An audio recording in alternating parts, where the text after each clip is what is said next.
Hello friends, एक बहुत ही बड़ा चेंज जीएसटी एक्ट में निकल के आ रहा है जो कि गुजरात हाई कोर्ट के डिसीजन से आया है। गुजरात हाई कोर्ट ने रिसेंटली याशो इंडस्ट्रीज वर्सेस गवर्नमेंट के केस में अभी सुप्रीम कोर्ट में जजमेंट देते हुए ये कह दिया है कि जीएसटी में जो अपील किसी भी ऑर्डर के अगेंस्ट में जीएसटी अपील में की जाती है, उसमें जो pre deposits appeal fees 10% of penalty और टैक्स जो भी था, वह अभी तक किसी भी एसएससी को कैश लेजर से ही जमा कराना होता था। यानी कि किसी भी एसएससी को जीएसटी एक्ट में अगर किसी भी ऑर्डर के डिमांड के अगेंस्ट में अगर अपील में जाना था, तो उसे वह 10% प्री डिपॉजिट फीस कैश में जमा करानी थी। किंतु सरकार ने अभी याशो इंडस्ट्रीज के केस में सुप्रीम कोर्ट में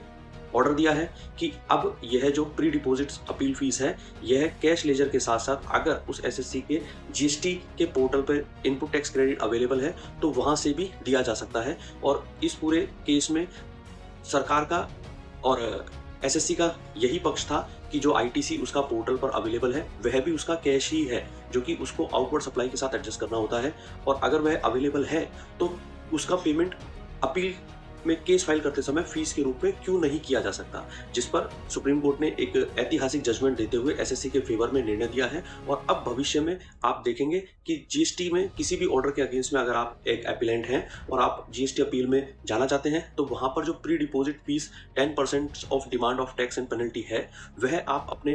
कैश से और अथवा अगर आपके जीएसटी लॉगिन पोर्टल्स पर आईटीसी अवेलेबल है तो उससे भी कर सकते हैं। उम्मीद करते हैं ये जानकारी आपको हेल्प करेगी। वेलकम टू टेक समाचार।